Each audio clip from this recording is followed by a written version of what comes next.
Hey, Kevin Burkle here. So I wanted to share with you three really important things you need to really understand and dig into before you launch your next Facebook ad campaign.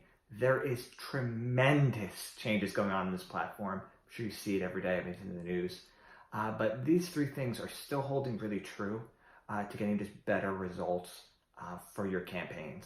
So the first really important one that you gotta really be mindful of and spend honestly a lot of time digging into is who are you targeting? You know, you can have best ad in the world, but if you're not targeting the right person, you are not going to see results. So kind of with that, what you need to really do is spend a lot of time and think about, hey, you know, I'm selling this product or service.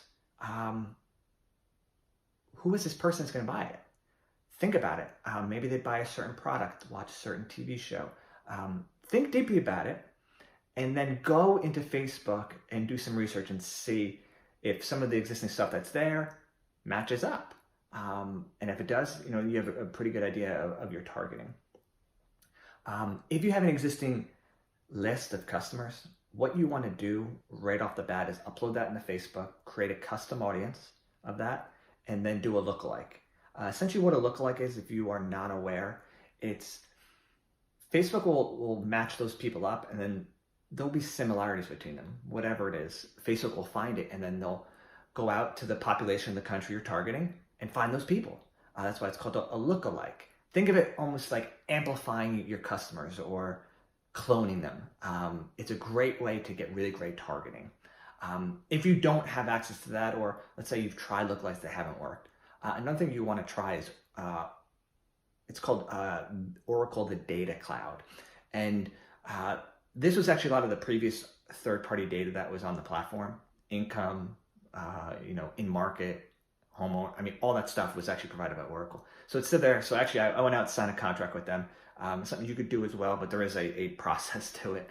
And these audiences, you can get really refined on who you're targeting. I mean, you can get somebody that's in market for a certain brand of vehicle, certain type of vehicle, watch certain channels. I mean, you name it, it's in there.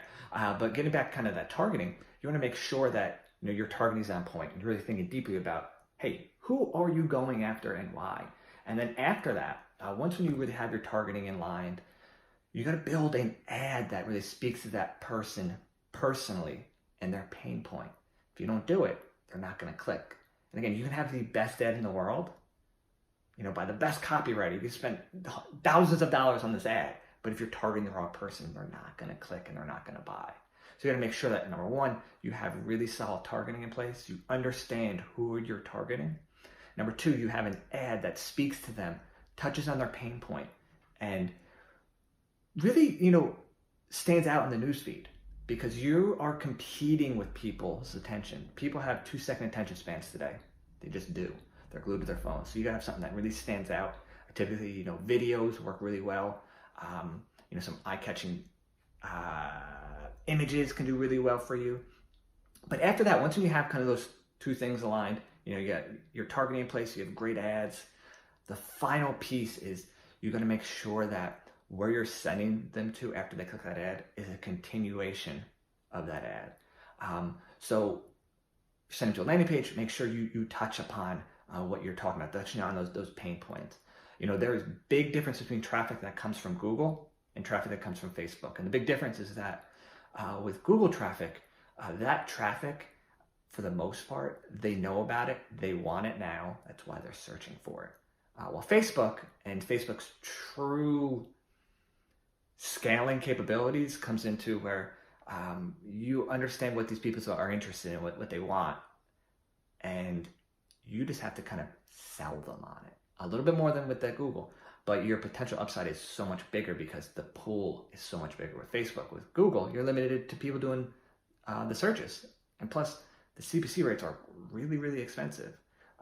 But you can definitely find some really profitable stuff with PPC. That's why, especially when I'm running ads for somebody, I always like running their pay-per-click ads as well as Facebook and using them, you know, together. But, you know, those are some really important things you really got to be mindful of.